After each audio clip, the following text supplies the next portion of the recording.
Episode 23. Menikah.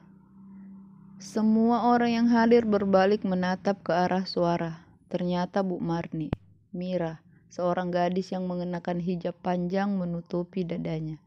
"Ada apa ini?" tanya Bu Marni setelah mereka masuk ke dalam rumah. Pak RT dan warga mengenal siapa Bu Marni. Mereka saling berpandangan. Pak RT berdiri dari duduknya dan mempersilahkan mereka duduk. Bu Marni dan yang lain duduk. Pak RT mulai menjelaskan. "Maaf Bu, karena sebelumnya tidak memberitahu bahwa kami akan menikahkan Danu dengan pacarnya. Mereka di sini sudah beberapa hari hidup bersama. Kami sebagai warga merasa resah. Kami tidak bisa menjamin mereka untuk tidak berbuat zina." Bu Marni mengangguk mendengar penuturan Pak RT. Sejujurnya dia merasa malu, tapi karena dia punya misi lain maka dia hanya mengangguk. "Sebenarnya saya tidak keberatan kalau Danu menikah. Beberapa hari yang lalu juga saya sudah memberitahu akan menikahkan anak saya setelah lewat 40 hari kepergian menantu saya," jelas Bu Marni. "Jadi ibu tak keberatan kalau kami menikahkan mereka?" tanya Pak RT. "Iya Pak," jawab Bu Marni sambil mengangguk. Maya tersenyum. Dia tak menyangka kalau Bu Marni akan merestui mereka. "Baiklah, karena dari pihak Pak Danu sudah tidak ada masalah, mari kita lanjutkan," ucap Pak RT. Dia memberi kode kepada penghulu untuk melanjutkan. "Baiklah, karena tadi dianggap masih percobaan, mari kita mulai saja sekarang," ucap penghulu. Dia memperbaiki duduknya, kemudian mengibatkan tangan Danu. "Saya nikahkan Ananda Danu."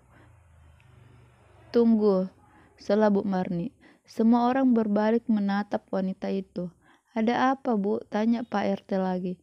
"Kok wanitanya nggak diganti Pak? Yang mau saya nikahkan dengan anak saya, gadis itu," tunjuk Bu Marni. Semua pasang mata melihat ke arah telunjuk Bu Marni. Gadis yang tadi datang bersama Bu Marni tertunduk malu. Bisik-bisik mulai terdengar dari arah ibu-ibu. "Maksud ibu apa?" tanya Pak Penghulu memperjelas. Dia sedikit bingung. "Wanita yang mau saya nikahkan dengan anak saya bukan wanita sialan itu, tapi gadis cantik yang sedang duduk di samping anak saya," ucap Bu Marni memperjelas. Maya bangkit ketika mendengar kata-kata Bu Marni. "Hei tua bangka, aku yang pacaran dengan anakmu, bukan gadis itu," teriak Maya. Danu menarik tangan Maya agar duduk kembali. "Jangan ribut di sini. Malu," larang Danu.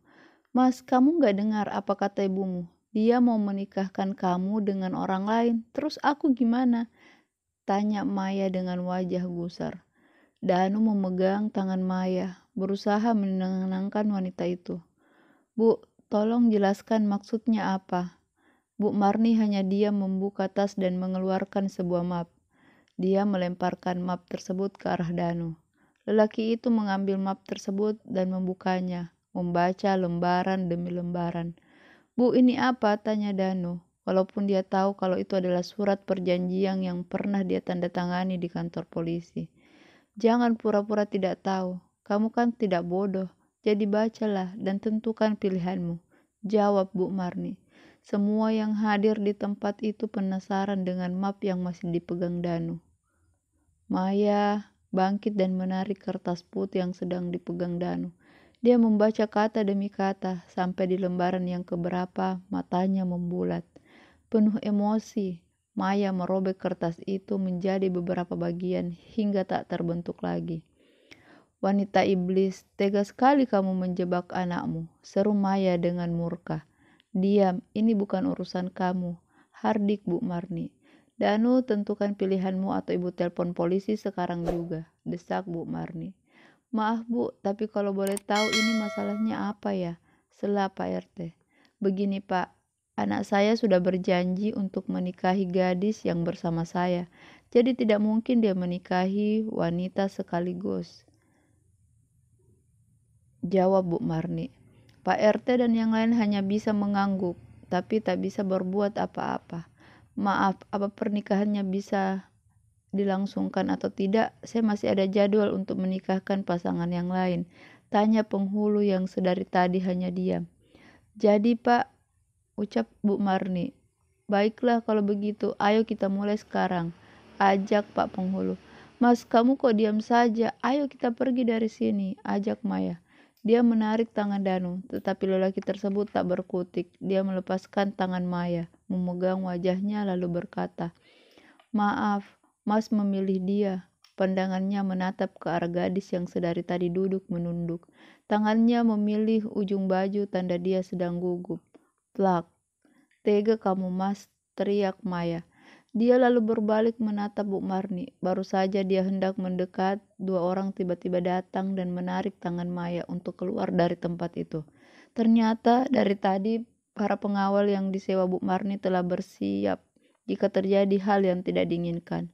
"Lepaskan saya, kalian tidak bisa membuat aku seperti ini. Danu pacar saya, kami saling mencintai, kalian kurang ajar," teriak Maya sambil meronta-ronta.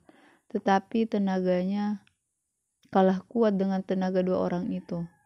Perlahan-lahan sosok Maya telah menghilang dari rumah itu. Bapak-bapak dan ibu-ibu yang ada di sini mohon maaf atas insiden yang telah terjadi. Dan buat Pak Penghulu bisa dimulai acaranya, ucap Bu Marni. Semua hadirin yang tadinya berdiri kembali duduk. Gadis yang sedari tadi tertunduk malu segera dibawa untuk duduk di samping Danu. Pak Penghulu kembali memegang tangan Danu, lalu mengulang semua proses dari awal. "Saya nikahkan engkau Ananda Danu Prasetyo bin Agung Prasetyo dengan..." Pak Penghulu terdiam, lalu memandang semua yang hadir di sana. Pandangannya tertuju kepada Bu Marni. "Maaf, nama mempelai wanita siapa?" Hahaha, hadirin semua tertawa. Bu Marni maju lalu menulis di sebuah kertas, memberikan kepada Pak Penghulu. Pak Penghulu yang menerima mengangguk lalu kembali memegang tangan Danu.